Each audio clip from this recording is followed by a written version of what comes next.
Hi, I am Judea Maningo and we are the group 3. So I'm gonna talk about the agrarian law. Republic Act number 6657, also known as the Comprehensive Agrarian Law of 1998. A comprehensive agrarian reform program to promote social justice and industrialization, providing the mechanism for its implementation. The Republic Act number 6657 is also amended by the Republic Act number 7881, 532, and 9700. The Republic Act 7881 is also a comprehensive agrarian reform program to promote social justice and industrialization, providing the mechanism for its implementation and for the other purposes. When we say industrialization, it's a common word. It is the process of transforming the economy of a nation or region from a focus on agriculture to a reliance on manufacturing. And the 9700 is the amendatory law that extends again the deadline of distributing agricultural lands to farmers for 5 years. Let's talk about the agrarian reform. Agrarian reform, it is means of the redistribution of lands regardless of crops or fruit produced to farmers and regular farm workers, who are irrespective of tenurial arrangement. So the tenurial arrangement, it is a act or manner of putting into proper order the rights of holding a piece of agricultural land between the landowners and the farmer. So the tenurial arrangement, it is like an act that promoting a law about the landowner and the farm workers. So it is like a law that the landowner should give a rights to the farm workers or their farm workers. All other arrangement alternative to the physical redistribution of lands, such as production of profit sharing, labor administration, and the distribution of shares of stock, which will allow beneficiaries to receive a just share of the fruits of the lands they work. So, these arguments provide the alternative for what good for the landowner and the farmer. So the beneficiary should share the a piece of stock na from the land they work from the landowner. So the landowner and the farmers or the land worker should share fairly from the land. So that's the redistribution of these arguments. The term agrarian is derived from the Latin word ager, which means a field. Lexically, the word agrarian means relating to land or to the ownership of division of land.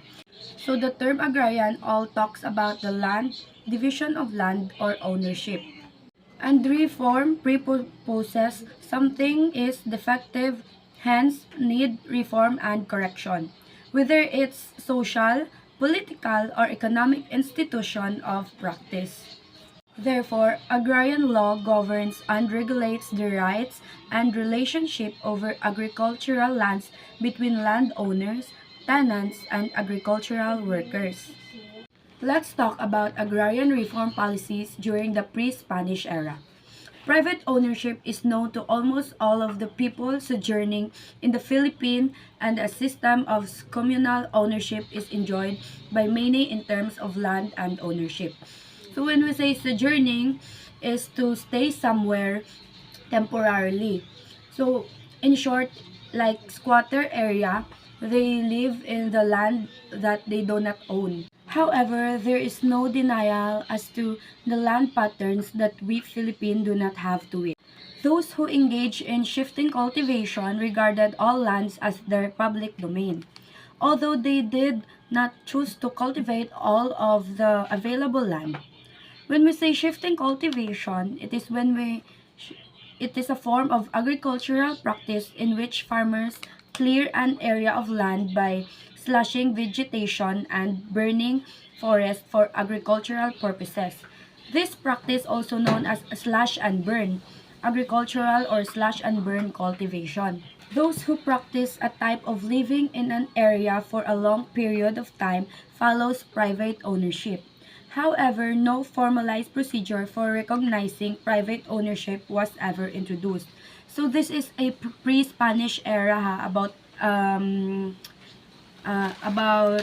agrarian reform. So when they stay in a long period of time in that land, they take that land as their own, but it is not recognized as a private ownership because hindi pa na siya introduced during during the pre-Spanish era. The private ownership was not yet introduced.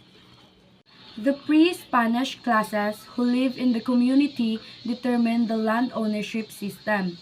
So this is the pre-Spanish classes. They classified the land they live on as their own. Like, sa nahambal ko kagina, nga if sa Spanish era, if nag-live sila in that land for a long period of time, they classified that land as their own. So that's why nga, nung may mga land ang subong nga generation nga ila kay maybe sang pre-Spanish era ang inla mga ancestors naka-own sang big nga land, but that ownership was not yet introduced hasta sang nagkahatag na law nga kung sino ga-star sa amo na nga land nang classified na as their own. With regards to land ownership practices, distinction is to be made as to three types of individuals living during this time. First was nobles were free from the payment of the tribute and can possibly earn lands. It is a respected person. So a noble is a respected persona showing a fine personal qualities or high moral principles. So that noble person was free to own a land that time because he is a respected persona during the pre-Spanish era. Free people were entitled to cultivate lands, but it is required to pay annual fee of 1/2 of the yield of their crops to the dato. So when we say yield, is the thing they produced or provide. So that free people is free to cultivate, but they need to share the thing they produce for the dato. So when we say dato, it is the sovereign prince or monarch through the Philippine archipelago during the pre-Spanish era. So they need to pay or share that crops to the dato. Lastly, the dependents who can never hold lands as they are regarded to serve only the dato. So these dependents, they can never earn a land because they only have to serve the dato. So in short, they are slaves during that time. They can own a land. They can't have the land for their own family because they need to serve the dato only. So in short, they are slaves at that time, at the Spanish era. Magellan's discovery led to expedition of Miguel Lopez de Legazpi in the Philippines. He was the first Governor-General in the Spanish East Indies. He issued a major changes in land reforms in the Philippines that led to agrarian problems that still persist in our country up to this day. In Spanish period, private ownership was introduced. This type of ownership allows an individual to own a land and cultivate it without a tax or tax-free. In Spanish period, some lands remain common or communal for the collective needs of the community. Other lands that are not cultivated were granted to Spanish officials or friars, or also known as encomenderos. which is also known as encomienda. In encomienda system, it was an unfair and abusive type of system wherein farmers were forced to sell their products at low prices or surrender them to the encomenderos, who resold it at a profit. Also, in encomienda system, farmers were required to do services that are not related to farming to their encomenderos. Encomienda system led to development of hacienda system in early 19th century. The different changes that was brought by encomienda system gave rise to issuing of two royal decrees, which it urges landowners to secure legal titles for their land. Also, Maura law mandated landowners to secure legal titles within a year or they will lose their land. Because of this, farmers who are often illiterate and unknown to the laws failed to comply, that lead them to becoming a tenant of their own lands. Various strategies were used to dispose peasants to the land. That includes outright purchases or granting the land to the friars. These injustices led to peasant revolts and ultimately the Philippine Revolution of 1898. Philippine Revolutionary Government in 1898 and 1899. The establishment of the Philippine Republic by Emilio Aguinaldo. This period in Philippine history is significant in highlighting the complexity of land ownership, social injustice, and the aspirations for independence and self-determination. The struggles and controversies surrounding the issue of land reform and ownership during the Philippine Revolutionary Government era continue to resonate in the country's historical narrative and shape ongoing discussion on agrarian reform and social justice. Unfortunately, Aguinaldo government was aborted.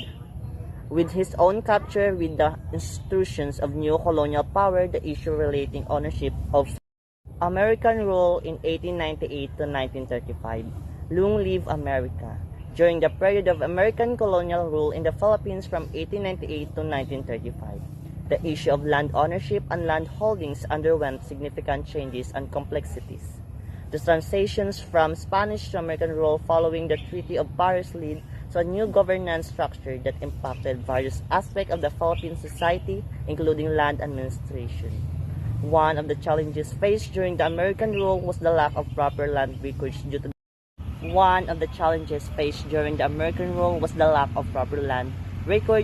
the destruction and loss of documents.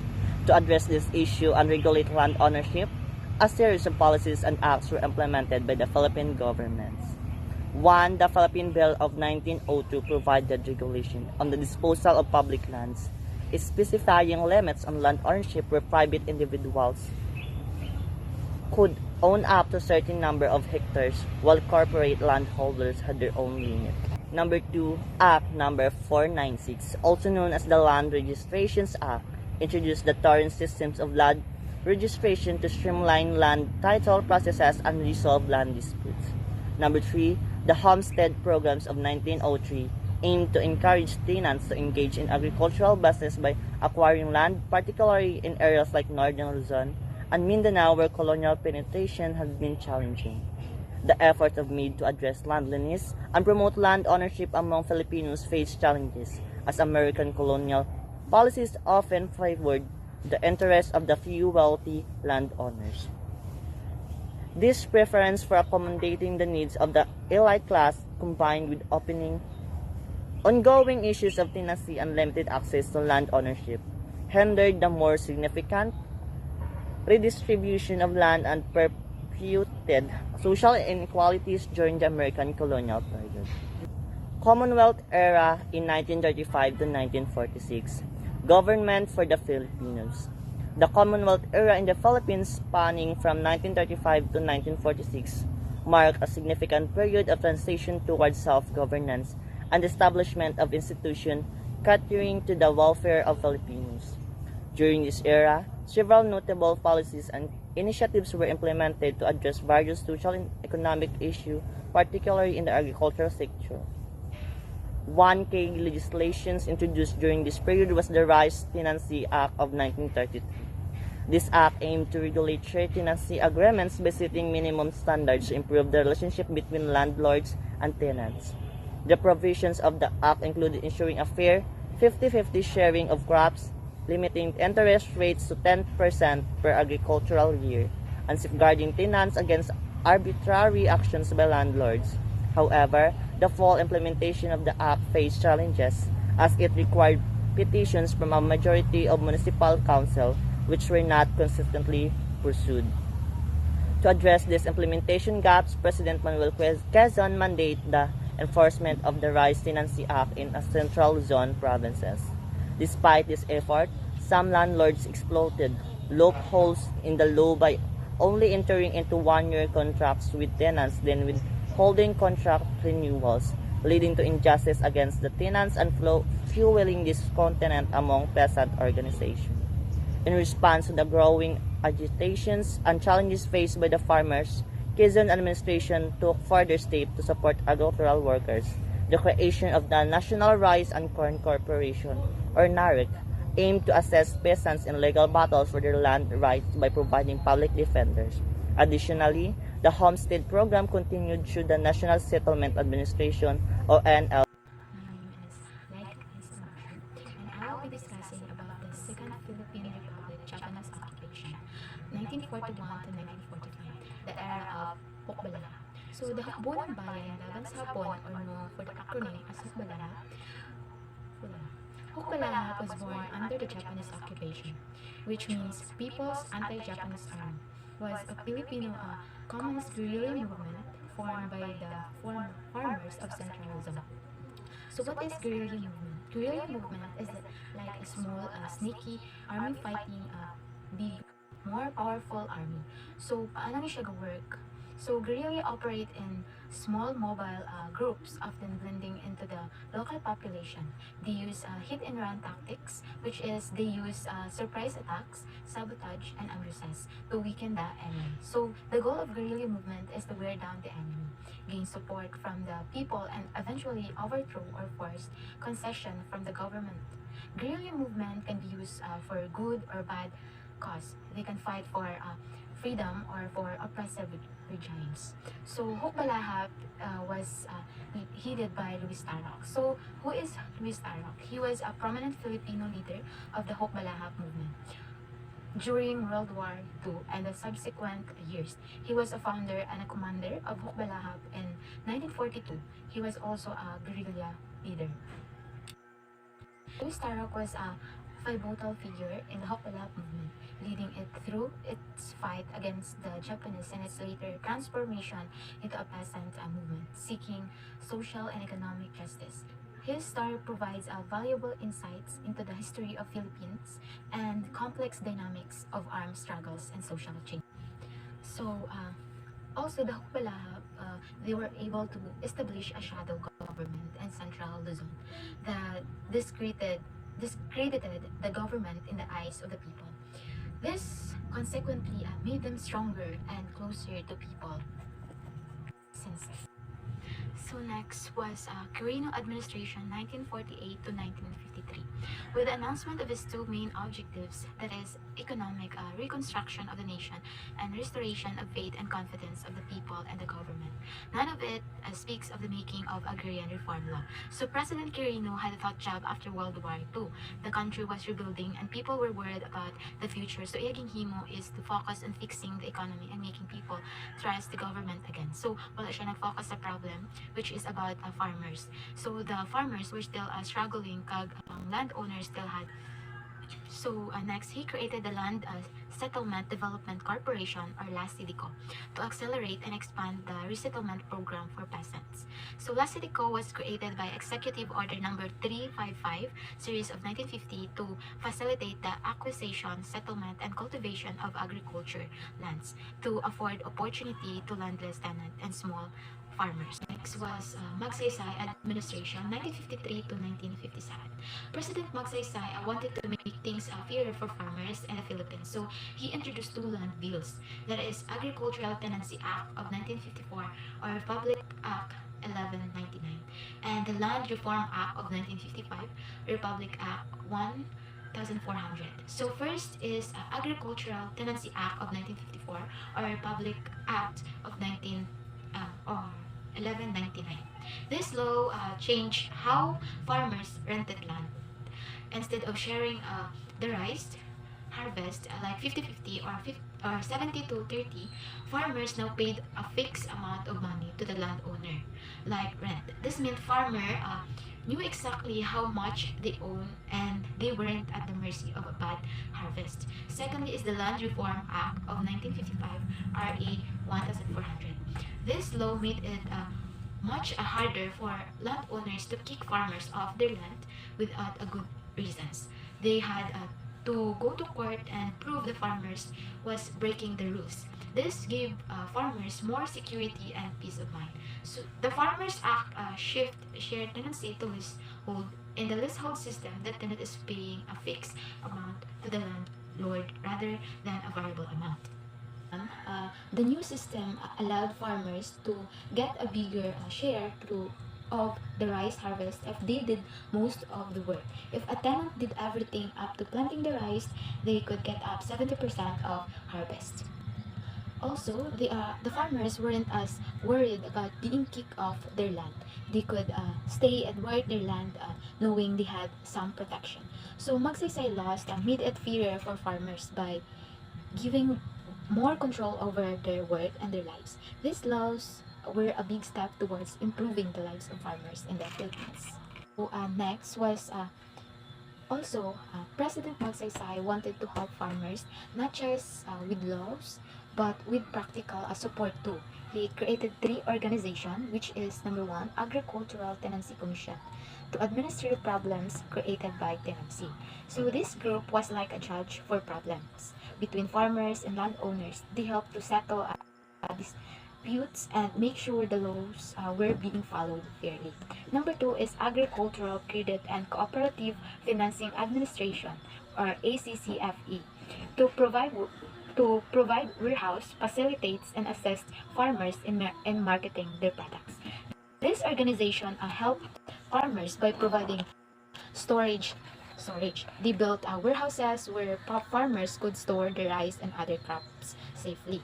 This kept the rice from spoiling and helped farmers get a better price for their products.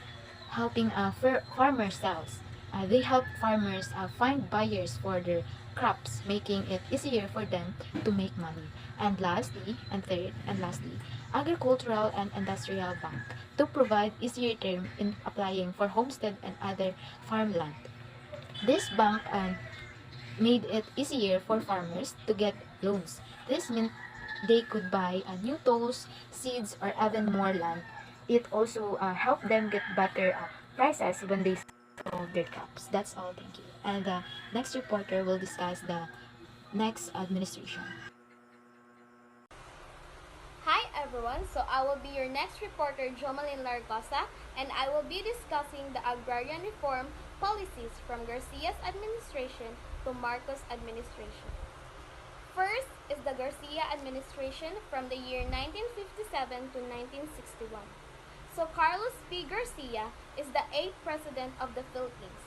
Garcia took office following the sudden death of President Ramon Magsaysay and served a full term after winning the 1957 election, and is best remembered for its strong emphasis on Filipino nationalism and economic independence. His policies, particularly the Filipino First policy, sought to reduce the dominance of foreign influence, especially in the economy, and promote local entrepreneurship. So during his administration, Garcia did not make any pronouncement relating to agrarian reform, so his administration was considered a stalemate between landlords and their allies in Congress. Or should we say that during his administration, no significant progress was made on agrarian reform. Next is we have the Macapagal administration from the year 1961 to 1965. Diosdado Macapagal was the 9th president of the Philippines. He is known for changing the country's Independence Day from July 4 to June 12. Under his administration, he introduced Agricultural Land Reform Code of 1963, otherwise known as the Republic Act 3844, providing for the purchase of private farmlands with the purpose of redistributing them in the form of small lots to landless tenants on easy payment terms. So the key objective of the Act 3844 was to abolish tenancy, particularly shared tenancy, where tenants shares a portion of the harvest with the landowner as rent, and to transform tenant farmers into owner cultivators. This law aimed to redistribute privately owned farmlands to landless tenants, giving them an opportunity to own the land they farmed under more favorable terms. So there is the lowering of retention limits of land holdings to 75 hectares during his administration. So individuals or corporations are restricted to owning more than 75 hectares of land. However, the same was contended to be too high considering the growing population density. Within the span of 2 years after it was implemented, no land was purchased due to the reason also that peasants were unable to purchase the same. On the other hand, allocation of budget for this was never enough, thereby leading to situation where less land was being cultivated. Thus, this implies a declining situation relating to productivity of farmers. Now, let's proceed to Marcos' administration. During the first 4 years of Marcos, there is a vast change as to land purchase and redistribution. However, no agrarian law was made, thereby leading to the continuance of the implementation of the Republic Act 6389. Further development and amendments were made at the latter part of his term due to constant peasant upheaval. So Republic Act 6389, also known as the Code of Agrarian Reform of the Philippines, aimed to accelerate land and provide more comprehensive support to farmers. It also established the Department of Agrarian Reform, or the DAR, upgrading the previously created Land Authority into a full-fledged department. The DAR became the primary agency responsible for overseeing the implementation of agrarian reform programs. Among those changes are conversion of lands to residential lands as a ground for dismissal of tenants, conversion of shared tenancy to leasehold tenancy with certain exceptions, the creation of the Department of Agrarian Reform disturbance, compensation given to tenants just in case the land is converted to residential subdivision type, increased financing for a land reform program, and creating of rentals in favor of the tenant against just compensation. So the DAR was tasked for implementing land reform programs and managing land acquisition and distribution, and resolving disputes between landowners and tenants. Along with the declaration of martial law, President Marcos issued Presidential Decree No. 2, declaring the Philippines as a land reform area. So, Presidential Decree No. 2, issued by President Ferdinand E. Marcos on September 26, 1972.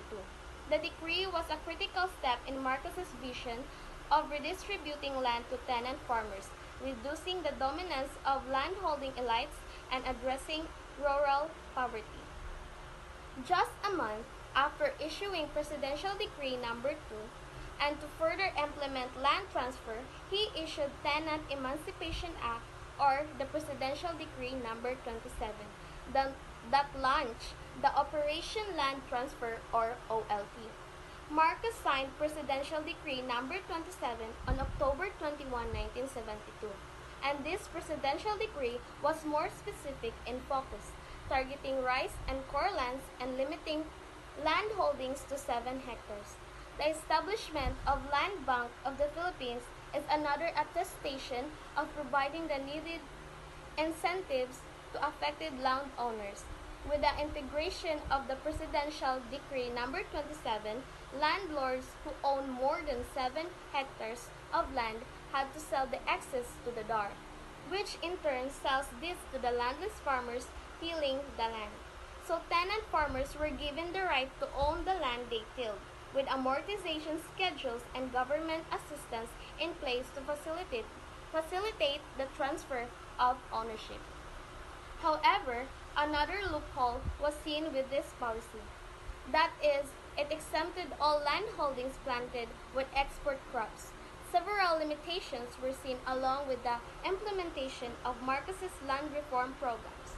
These are A. Narrow coverage as the same as limited only to privately owned lands. B. Is the protection for big landlords through schemes devised by them like shifting the land to the planting of export crops. C. Heavy burden on former beneficiaries like having 15 years only to pay the land. D. Little support services that later on made many farmers to resort to the mortgage. And lastly, E. Weak farmers organizations because they were branded as communists or subversives. At the end of his administration, the efforts remained futile or it serves no effective purpose as the same were not materialized. This made agrarian reform the rallying issue for the Aquino government. So that's all. So now let us hear to the next reporter that will be reporting for this presentation. Good day everyone, my name is Christian Masculino and I'm going to discuss to you about the Aquino administration. The Aquino administration started in 1986 to 1992, which was headed by Corazon Aquino. It was a crucial time in the Philippine history when Ferdinand Marcos was overthrown by the non-violent People Power Revolution. During his administration, Aquino sought to rebuild important institutions, overthrow the Marcos regime's dictatorial system, and bring democracy back. Because their administration's emphasis in constitutional reform, democratic checks and balances were restored in the 1987 Constitution. Political stability was aided by Aquino's leadership. Even in the face of military takeover attempts and economic difficulties including inflation and foreign debt. Although there were obstacles and restrictions to its implementation, she also made land reform top priority with the Comprehensive Agrarian Reform Program, also known as CARP. Overall, Aquino's term represented the nation's return to democracy, but it was also marked by persisting political and economic unrest. Next is the Fidel V. Ramos administration. During Fidel V. Ramos administration, 1992 to 1998, the Philippines experienced notable political stability and economic expansion.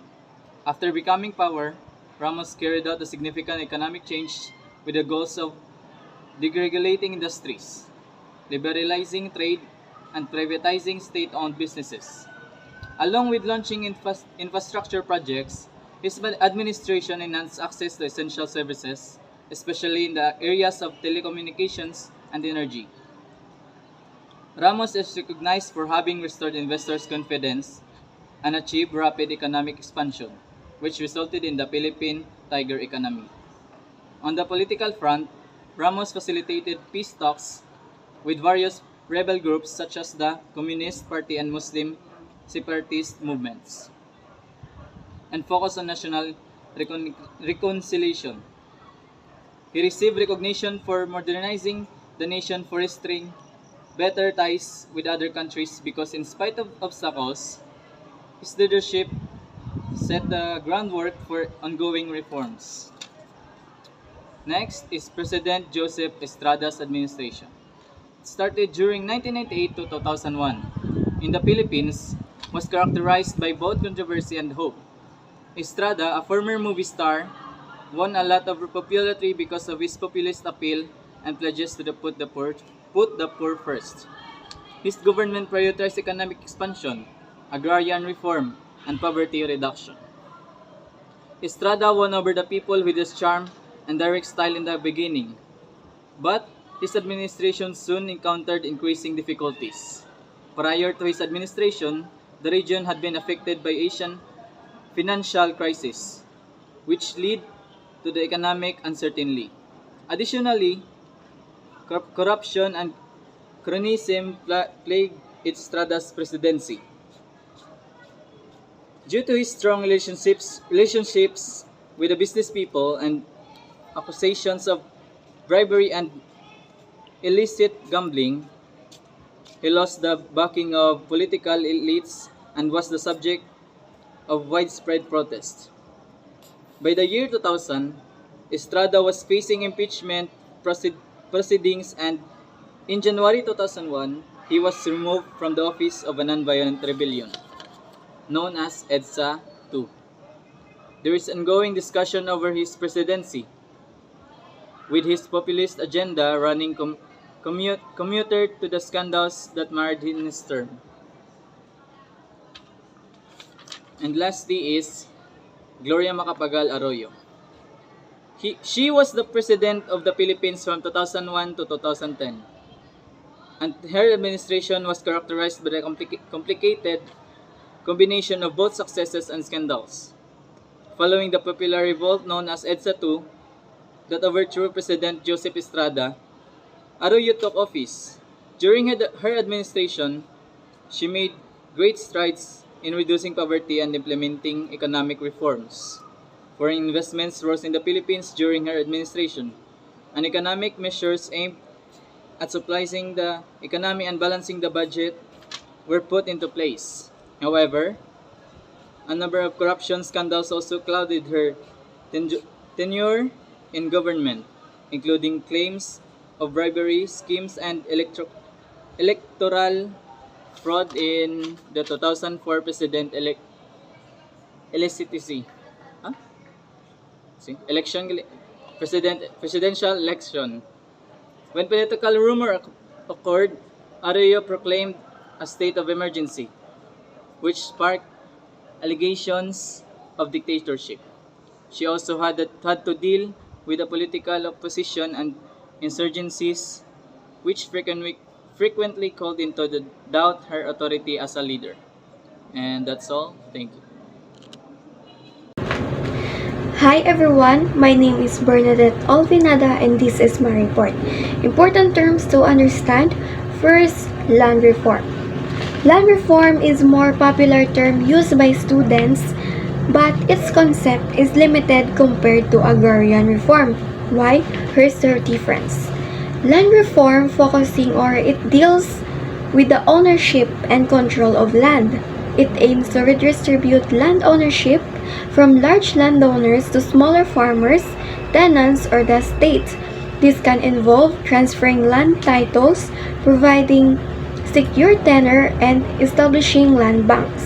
Example of land reform is redistributing land from large estates to smaller holders, providing secure land titles to tenants, and establishing land banks.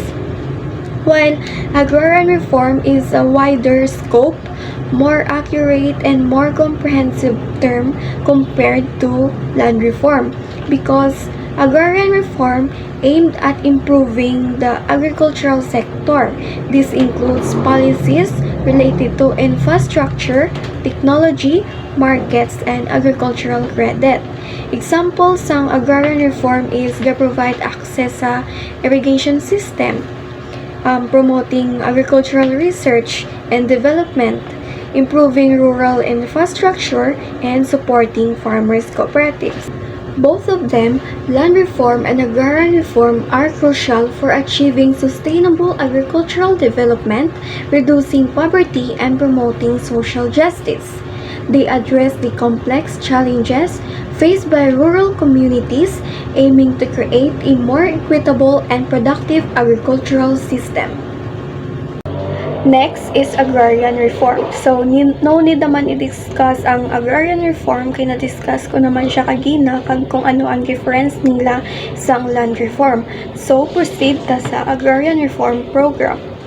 Ang agrarian reform program, it is designed to bring about improvement in all institutions, the lives of those involved in agriculture, including tenants, farmers, and owners, cultivators.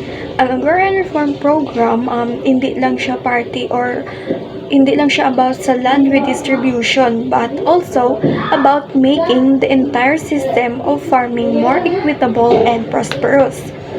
Like improving institutions surrounding farm life, this means na ma-address ang various aspects ng farm life para maging success man ang mga tenants, farm workers, kag cultivators.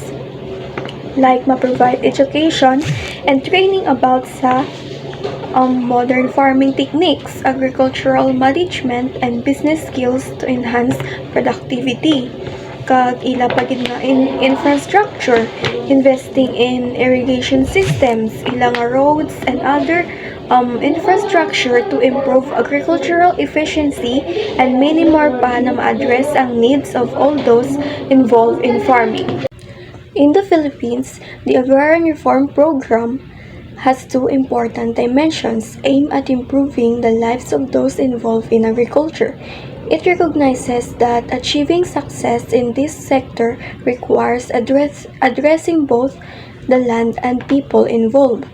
The first important dimension is land, agricultural productivity. This dimension focusing on the physical resources of agriculture, primarily land. The goal is to increase agricultural productivity by ensuring that land is used efficiently and effectively. This can involve land redistribution, transferring ownership of land from large landowners to landless farmers and farm workers. Next is the land tenure improvement.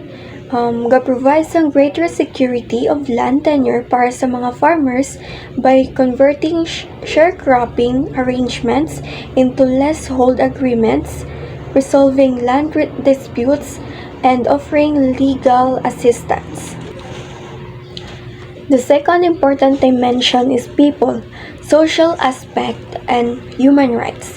This dimension recognizes that agricultural success is also dependent on the well-being and empowerment of the people involved, includes human rights, protecting the rights of farmers and farm workers, including the right to recognize, bargain collectively, and access legal assistance. Next is the community development, promoting social and economic development in rural areas, including investment in healthcare, education, and infrastructure. Objectives of the Agrarian Reform Program. The Agrarian Reform Program aims to address low agricultural productivity and poverty among farmers by transferring land ownership from landlords to those who cultivate it. Its primary goal is to empower small farmers by making them landowners, thereby enhancing their socio-economic conditions and ensuring better returns for their labor. Importance of Agrarian Reform Program. The Agrarian Reform Program is crucial for improving the living condition of farmers, making them independent landowners, reducing poverty and debts, and securing capital investment for new industries. It aims to correct societal imbalances by readjusting social structures, promoting stability, and making democracy more meaningful and among people. Good day. I am Jericho G. Pamatian, and I am the reporter of the Philippines Constitutions. Constitutions define a body of fundamental principles. Establish precedents according to which states and other organization is acknowledged to be governed. They are the nature of constitutions. It serves as the supreme of fundamental law, establish basic framework and underlying principles to the government, and last, designed to protect the basic rights of the people. There are types of constitutions: written and or unwritten constitutions. Written constitution is one whose precepts are embodied in one document or a set documents. Ang written constitutions, amo ni sa ang document kinakaset na. Ang unwritten constitutions naman is consists of rules which have not been integrated into a single.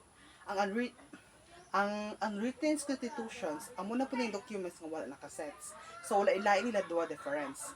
Ang written constitutions nakaset, ang unwritten constitution is wala nakaset. Okay, next. Convectional, which means enacted, or cumulative, or involved. Convectional constitutions are one of the formal structure of at the definite time. So, ang convection constitutions is amo ni sa ang formally nga naka-struck of the definite time, nakakuha siya wala perfect sa bala nakuha sa time. At ang cumulative constitution naman is the result of political evolution, is not integrated in a specific time. So ang difference nila duwa, ang convectional naka-specific isa sa time, though na perfect gid bala, while ang cumulative constitutions wala din gid na inform nga amo na sa specific nga time. Okay, next. Rigid or flexible. Rigid constitution is one that can be amended only by a formal and usually difficult process. Ang rigid, amo na po ni kuno ang pinaka ang pinaka budlay nga proseso kung paano. Ang flexible constitution naman is one that it can be changed by ordinary legislation, as ay the case unwritten constitutions. Ang flexible constitutions, nakasal ano siya per may nga unwritten constitutions. Kay amo ni siya ang isa ka case nga ang flexible constitutions ko no wala pod kis naga kaset ang iya nga documents. Amo ni kis agin gakasal apod di sa unwritten constitutions. Okay, take note. That the Philippine Constitution is written, convectional, and rigid. Nga ang gitawag sila is written, convectional, and rigid. Kaya nga ang Philippines Constitution ko no is nakaset na sa kuno, nakaset na tanan with means written. Ang convectional naman niya, which means na ka-specific nga time nga dra mismo natabo. Ang rigid naman niya is amo na siya, ang formally nga usual nga difficult processes. Okay. There are the three essential parts of a good written constitutions. First, constitutions of liberty. Constitutions of liberty, which means the series of prescriptions setting from the fundamental civil and political rights to citizens and imposing limitations of the powers of government as a means of securing the enjoyment of those rights. Example, ang arts. Amo ni siya kuno ang ginatawag sa di ba ang arts kay ang for example ang arts ang constitutional liberty may ara po din siya limitations. For example ang arts mag-obra ka arts di ba mag-obra ka arts when is nimo per mga color mo gitatanan kay di ba limited ang pag-color mo kung namin di ba sakto na bala kung hindi mo na siya ang minsang constitutions of liberty. Okay, next, constitutions of government. Constitutions of government is the series of provisions outlining the organization of the government, enumerating the powers, laying down uncertain rules relative to its admiration to defining electocrate. Examples ini is arts nga nakaset sa iya nga bar, which means art 6, 7, 8, 9, aron ba ani amo na sa ang constitutions government. Okay, next, constitutions of sovereignty. Constitutions of sovereignty is the provisions pointing out the mode of procedure or concurrence with a formal changes in the fundamental law may be brought about. Examples is Art 17. Okay, pag-obra niya dapat naka-alignment sa mismo, naka-proseso. There are the evolutions of Philippines constitutions. Characteristics of good written constitution is be brief. Brief is not too detailed but substatals enough. Dapat ipag-obra mo si isang good constitutions, hindi gid kayo detailed. Dapat brief lang gid history mo ibutang. While the broad covers the whole states and rights, and definitions of interpretations are definite. Okay, next, the evolutions of Philippines constitutions. In 1997, biak na bato is constitutions. 1997, biak na bato constitution is the constitution was provisionary constitutions of the Philippines Republic during the Philippine Revolution. It was promulgated by the Philippine Revolutionary Gov of November 1, 1897. Okay, next, 1899, Malolos institutions. Malolos institutions, this considered as the first constitution in Asia written by people representative. Next, the 1935 constitutions. 1935 constitution is tidings MacDuffel, Doppelheit authority to be a constitutional conventional headed by Claro M. Recto to craft a constitution. Thank you. The 1973 Constitution. The Philippine Congress called the Constitutional Convention to change the 1935 Constitution headed by Carlos P. Garcia, but unfortunately he died and Diosdado Macapal replaced him. Before the convention finished the Constitution, the martial was declared on November 29, 1972. The convention approved its proposed constitution. So in the Philippines, the government decided to change the 1935 constitution. This was because there were many issues and changes happening in the Philippines that needed to set new rules. This Philippine Congress called for a constitutional convention in 1971 because their goal was to write a new constitution that would better fit the needs for the country. The convention was initially led by Carlos P. Garcia.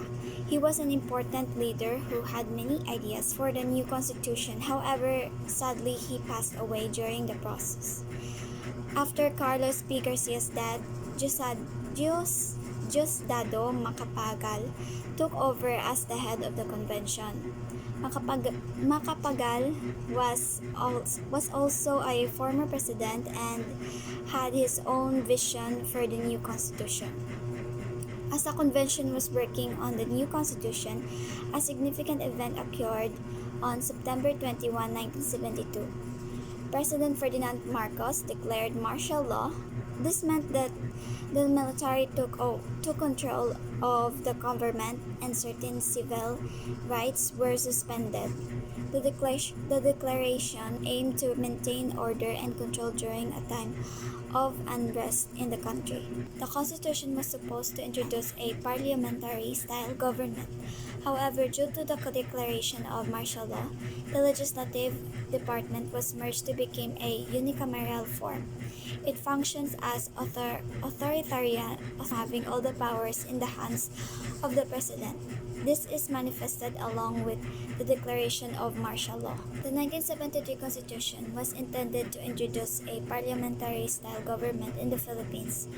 In a parliamentary system, the executive branch is elected by and accountable to the legislature. This means the government would be more collaborative with the legislative branch having significant power. On September 21, 1972, President Ferdinand Marcos declared martial law. This was a significant move that allowed the president to take control of the government and limit civil rights. Due to the declaration of martial law, the original plan for a parliamentary style changed. The legislative department, which would normally consist of multiple chambers like the House of Representatives, was merged into a unicameral system. This means there was only one legislative body instead of two separate chambers. The 1973 Constitution effectively created an authoritarian presidential system. In this setup, almost all the power was concentrated in the hands of the president.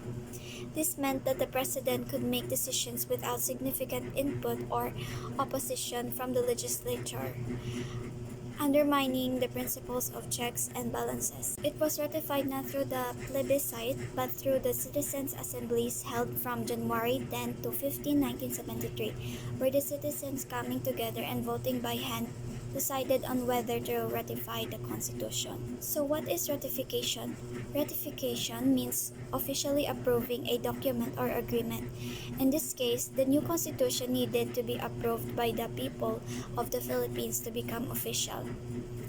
So without plebiscite, normally a constitution is ratified through a plebiscite, where all eligible voters can vote in an election. However, for the 1973 Constitution, this was not able to be done. So instead of a plebiscite, the government held citizen assemblies from January 10 to January 15, 1973. These assemblies were gatherings where citizens could come together to discuss and vote on the new constitution. During this assembly, citizens from different communities came to vote. Instead of using ballots like in a regular election, the voting was done by raising hands. People physically raised their hands to show whether they agreed or disagreed with ratifying the new constitution. At this assembly, citizens had the opportunity to express their opinions and make choice about the constitution. This was a way for people to participate directly in the decision-making process. So after the assemblies, the votes were counted and the majority of the people who participated agreed to ratify the constitution.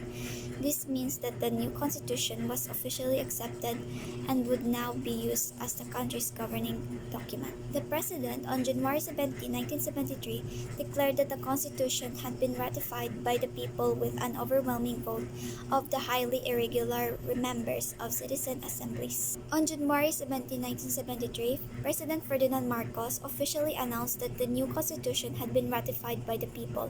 This meant that he declared the constitution as accepted and would be used as the country's law. The president claimed that the ratification came from an overwhelming vote during the citizen assemblies. This indicates that a large majority of people who participated voted in favor of the new constitution. The term highly irregular members refers to concerns about the legitimacy and composition of the citizen assemblies. Many critics argued that the assemblies were not made up of a representative sample of the population. There were questions about whether all citizens had fair opportunity to participate and if voting process legitimacy and composition of the citizen assemblies.